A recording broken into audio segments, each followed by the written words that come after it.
آج ہے ہمارے ناول کا ایپیسوڈ نمبر 7۔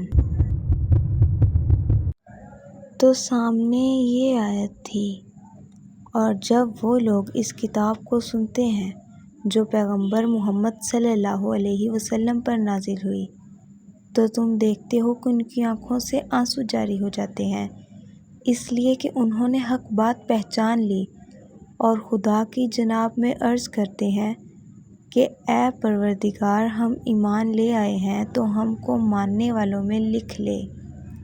المائدہ 83۔ اس کی دھڑکن فوراً تیز ہو گئی، وہیں قدم جم گئے اور آنکھیں نم ہو گئیں۔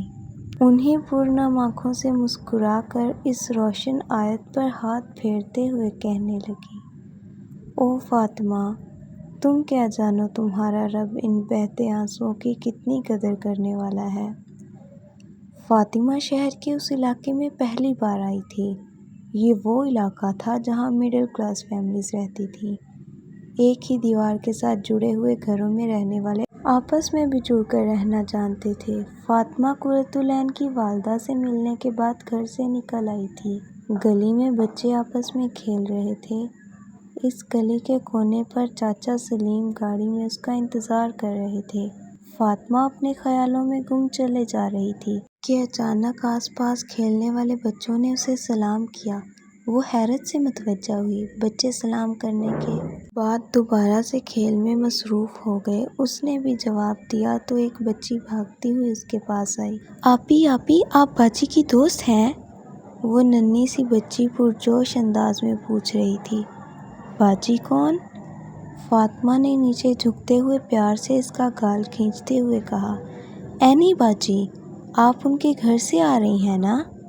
بچی نے قرۃ العین کے گھر کی طرف اشارہ کرتے ہوئے فاطمہ کو بتایا۔ اوہ، وہ باجی، جی جی، میں ان کی دوست ہوں، فاطمہ نے مسکراتے ہوئے کہا۔ وہ سمجھ گئی تھی کہ یہ بچے قرۃ العین کے پاس قرآن پڑھتے ہیں، اس لیے انہوں نے اسے سلام کیا تھا۔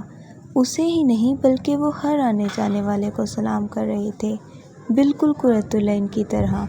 یونیورسٹی میں بھی ایسے ہی خود آگے بڑھ بڑھ کر سب کو سلام کرتی تھی۔ اس کے اسٹوڈنٹس بھی اسی جیسے تھے۔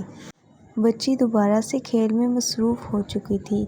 فاطمہ گلی سے نکل کر گاڑی میں آ کر بیٹھ گئی اور بیٹھتے ہی چاچا سلیم کو سلام کیا۔ چاچا سلیم ان کے خاندان کے بہت پرانے ڈرائیور تھے۔